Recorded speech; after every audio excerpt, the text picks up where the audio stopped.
Welcome to App State Wrestling's 2021 Media Day. The season gets going early November. App State returns 7 NCAA qualifiers from last season, including All-American John Milner. And we'll start off today's press conference with head coach John Mark Bentley.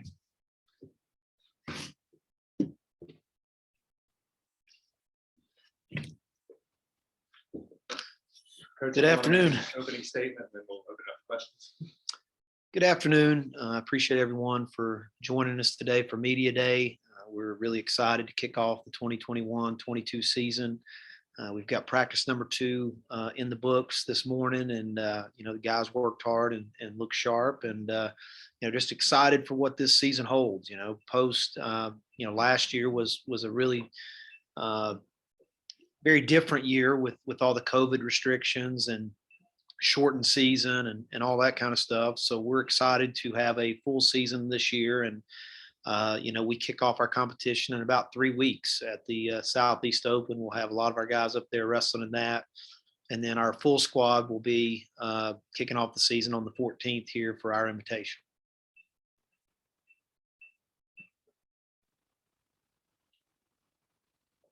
And if you are muted, you can unmute yourself to ask questions or.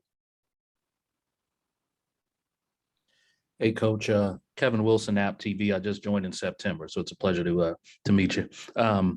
If you don't mind going a little more in depth about the restrictions from last year and then how that looks this year, especially with the vaccination out.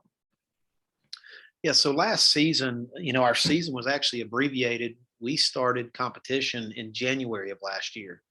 On a typical season, we'll start official practice in October, and our first competition will start in November. Typically, we'll have 16 dates, including non-conference and conference scheduling. Last year, it was limited to just our conference meet and 2 non-conference dates. And so it was a very condensed season. It was mainly dual meets. We didn't wrestle any tournaments until the postseason. We wrestled the Southern Conference tournament and the NCAA championships, and those were the only 2 tournaments that we were able to get in. And so, much different this year. We will still have obviously COVID restrictions. There'll be testing or, vaccination status required for all competitions, both home and away. But this season we will have some tournaments. We're going to wrestle some duels against some of our, very competitive non-conference opponents, and then also our conference schedule as well. And we kick off on November the 14th here against 7 quality schools. In our invitational, we'll have us and 4 Power 5 opponents. We'll have us, Arizona State, Illinois, Indiana, Duke, and then joining those will also be Kent State, Air Force, and Gardner-Webb. So we're really looking forward to that competition. That should give us a real test to kind of where we're at this stage in the year, and give us some good feedback on where we need to improve and kind of what we need to address moving forward. All right, so bouncing off that question, I know last year to this year, the fan experience is probably going to look much different. I know last year it was really limited to family members. So what can you say like the fan experience is going to look like this year on match days or tournament days? Well, I mean, obviously we're selling season tickets now, and we're expecting a full house in Varsity Gym. We will still probably, depending on what state and local protocols and policies are and ordinances at that point, I would expect we probably will have masks on indoors for our fans. But the good news is our fans can get to Varsity Gym and share in the excitement this year, and that's one of the things that we always pride ourselves in, is we have such a great home meet atmosphere to wrestle at home in Varsity Gym in front of a packed house almost every single time we wrestle. And I know our athletes and our coaches as well are looking forward to having that again. And, we're excited to have the fans back in Varsity Gym this winter. Coach, what's the energy been like with students? It's a lot of, call it COVID energy, has been pent up in homes, and especially during the school, doing virtual schooling. What's the energy been like with students and your student athletes back on campus and practice and things of that nature? I think there's definitely an excitement in the air. I mean, the last, probably 15, 16 months, all of our students and student athletes have been, somewhat restricted on kind of what they've been able to do and where they've been able to go. And, some of these young men have been working their entire life to reach their goal of being an All-American or a national champion. And, unfortunately for them, I mean, we had 2 years ago, we had our seniors that didn't even get the opportunity to wrestle their final NCAA tournament. And then last year, we had a lot of guys that, had to wrestle an abbreviated schedule. Some of our backups and red shirts, they got very limited matches this year. So we've got a lot of guys that are excited to actually get back to competing and, kind of feeling more of what their normal, season and routines would look like.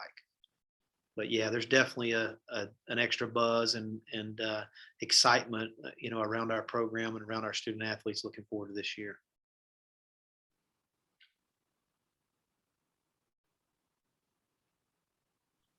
And as far as, training goes, I know, again, oh, by the way, Kevin, sorry, I didn't introduce myself. I'm Rachel Gallardo. I work with Intermat Wrestling. I'm the Southern Conference correspondent. And I also worked with Coach Bentley the past 6 years with the wrestling program. So worked with him last year. That was my last year with the team, and got to kind of experience firsthand what COVID did with, support staff. That was really tough to see, as well as the guys. So, talking about last season to this season, looking at conditioning. I know last year, again, the schedule, you can only have so many in the weight room, so many in certain groups at a time. So is that kind of lifted a little bit, or is that still, you guys are still seeing some challenges in those? Well, obviously now with the vaccine out, we have a larger number, of the entire local population, student body, even our student athletes. We have a lot more vaccinated individuals. And I think with the increased spread of the vaccine, I do think that the restrictions have been lifted somewhat. We still have to do weekly tested. Our student athletes or staff that are not fully vaccinated, they still have to go through required testing protocols each and every week. But I do think it's, we're not having to train in small pods and stuff like that anymore. We're just really kind of focused on keeping our athletes healthy, sanitation of the facilities, and, more importantly, just kind of monitoring our guys' bodies and making sure that they're healthy and feeling well. If you could, Coach, share with us a few upperclassmen and some freshmen and sophomores that we should keep an eye out for this season. Well, obviously, we've got a returning All-American, and that's always exciting to say that, to have a returning All-American in your lineup. And so Jonathan Milner has had a phenomenal career thus far here at Appalachian State. Was able to achieve All-American status last year, and obviously he's lifted the bar and set the goals higher for this year. He's wanting to be a national champion. That's his goal before he leaves here. And so obviously he's hungry. He's had a great off season, had a lot of great training, a lot of great competitions, kind of got out of his comfort zone, wrestled a lot of freestyle in this off season, which should benefit him well. And, I think he's made gains. You've got Cody Russell coming back for his 6th season, and, 3-time NCAA qualifier in his own right, 2-time conference champion. And I feel like he senses that he's got some unsettled, unfinished business. He wasn't happy with the way his season ended last year, and he thought he would get on that podium last year in St. Louis. Was disappointed that he didn't do that, and so he's definitely extremely motivated, and feels like he's got a chip on his shoulder, something to prove. This being his last opportunity. And then with underclassmen, I really don't like to talk about true freshmen until they've actually competed, and you get a little bit better sense of kind of where they're at, because watching them in the practice room and seeing them compete are completely different things. And so I won't really talk about any of our freshmen, but as far as our underclassmen go, we definitely have some redshirt freshmen, some sophomores, young guys that I think might make their appearance in our lineup that, obviously I think they could obviously make an impact. One of them's Caleb Smith. Caleb Smith's been in our program a couple years now.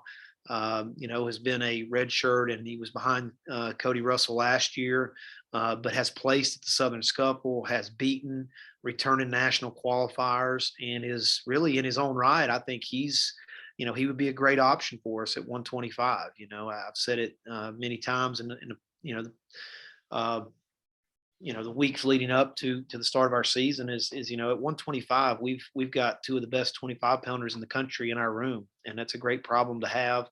Caleb's still young, he's still developing, and I don't think he's gonna take a back seat to Cody to start. I'm sure that's going to be a very healthy competition to see who represents us at that weight class. So I definitely think that Caleb Smith would be one to keep an eye out for.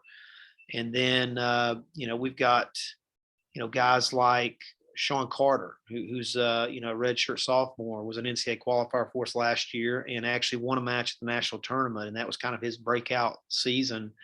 And so I'm expecting even more consistency from him this coming year. And so those are, two underclassmen that I definitely think that, not that they're really strangers to the Appalachian fan base, but I definitely think I'd keep an eye out for those two.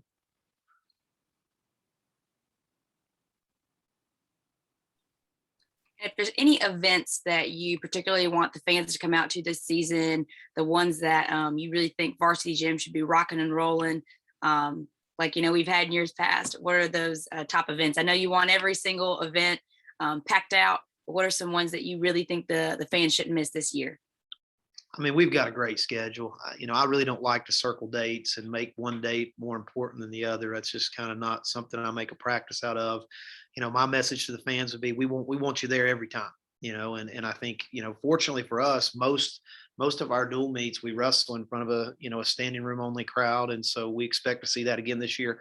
Obviously, we're going to have several high profile top 10, top 15 ranked programs in the country that are going to be coming to Varsity Gym to wrestle.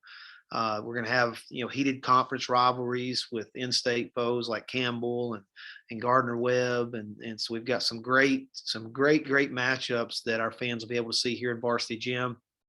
And then if you're just a true wrestling fan, I think that first tournament we host on the 14th of November, the Invitational, is going to be a really, it's going to be a hot ticket. There's going to be returning All-Americans, a ton of national qualifiers that are going to be at that event. And so there should be, some great competition that day to kind of kick off the season.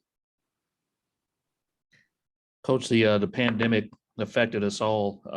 Just you on a personal level, what was this last year and a half, 2 years like for you and your family and kids, and then also having to coach in a very, very kind of chaotic, sporadic situation at the NCAA level? Well, I mean, I think it affected every family, and especially if you have young kids, which I do. I've got 3 young kids, and if you're young parents with young kids, and the virtual school and the homeschooling and trying to work full-time jobs, it's been really, really difficult as a parent because there has been so many breaks and interruptions in the education of my own personal children. But it's been a tough 15, 16 months here at Appalachian State. I think it's no secret most of the community knows or probably should know that, I mean, our athletics department, everyone working in our athletics department had to be furloughed for about almost a full year, and so I took a pay cut for, a full year. And obviously that put my family and I in a tough spot financially. And then, one of our biggest money makers, fundraising for our program and for my personal, finances, is our summer camps, and we had one complete summer of camp canceled completely. And then this summer we were limited in the amount of participants we could have. And so the size of our camp this summer was about, 1/5 as big as it normally is. And, you can do the numbers that obviously cuts into the finances, things we're able to do for the program, things that we're able to do for our own personal income as a staff. And so, yeah, it's been a tough and trying year last probably, I guess, a year and a half. But, I'm starting to kind of, sense that hopefully we're on the, the decline of kind of dealing it. And I think it's, it's one of those things where I've kind of just, I guess, accepted that COVID's here to stay, and managing it's going to be something that we're going to have to always kind of continually deal with.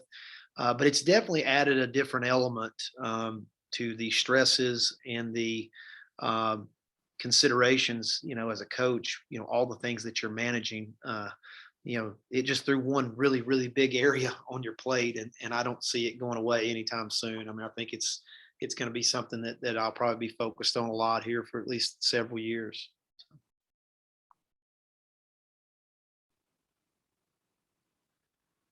John, might chime in with one of just with 5 conference champs back, 7 NCAA qualifiers. Nothing's guaranteed moving forward. Of just what kind of mindset do you see? Maybe it's hard to ask as a collective group, maybe because there's so many different individuals, but just the approach that none of that's promised this year and the ability to get back and do even bigger things this season. Yeah, my message to our team and even those 7 return national qualifiers, those conference champs, is it's a new year. You got to earn it in this sport. That's the one thing about the sport of wrestling is it doesn't discriminate. It doesn't care how many years of experience you've had. It doesn't care how many times you've been to the national tournament, how many times you've won the conference. It doesn't care. It will, you're going to get what you earn each and every time. And so this is a new year. I really kind of tell our guys that, you gotta be more motivated, and you gotta really put more attention to detail and more work in than you ever have before, because it never gets easier. It only gets more difficult. And I don't think our guys are satisfied, or maybe, I don't think anything that we did last year is going to make a difference this year. Like, it's a brand new year. And what I will say this, I don't have a lot of confidence based on anything that we accomplished last year, having 7 returning national qualifiers, having 5 returning conference champs. I don't really draw any confidence from that. The thing that I'm drawing the most confidence on right now is our guys really committed themselves to being in Boone and training consistently for the last 12 months. And my guys were here almost all summer long, training, competing in freestyle events. And that's where I'm kind of drawing all of my confidence from, is just in the work that they put in, and that's no different. We're starting the season now, but I think I just looked in the locker room as I came up here, 153 days to the NCAA tournament, and so we've got to really make sure that we use those 153 days wisely. And, that's the message I'm going to, be sending to my team. And, last year's the past, and, we didn't reach our goals as a team last year. And so we've got to be even more hungry and have a little bit more of a chip on our shoulder, because there was still some unfinished business from last season. Looks like you were able to keep your assistant coaches and Randall in-house, even through the troubles there. How important is it? How great is it to have them and that familiarity in the locker room with you? It's really important. I mean, I've got an outstanding group of assistant coaches, and Ian and Randall. They bring a lot to the table when it comes to this team and this program, and they represent this program, in a great way. And it's always helpful, the more consistency and continuity you have amongst the staff and the athletes. When you can keep that consistency over time, it definitely makes a difference. And, having to replace 2 full-time assistants, right as soon as the pandemic, right when we were in the height of it, it was really, really tough. But I was very fortunate to find Coach Miller, and, Ian has done a phenomenal job. He's got a great background, great experience. He's got tremendous relationships in the wrestling community, and he has been a tremendous asset to this program thus far. And, looking forward to continue to work with him. And then, Randall is really growing and maturing as a young coach, and couldn't be more proud of him, to see him as a recruited student athlete. Coached him through his 4 years here at Appalachian State. And now just his commitment and dedication to this program is just something that makes me proud, maybe even a little more special, just because I coached him and I've seen him grow as a young man. And he's just such a great representative and an ambassador for this program. And, obviously he's very close to me and to my heart. And, I think it means something to have someone that I coached on my staff. And, he's just a great resource for this program in so many ways. And just feel blessed to have those 2 guys, on the staff again this year. And, I'm trying to work to keep them here as long as I can till they find a better opportunity. So. We'll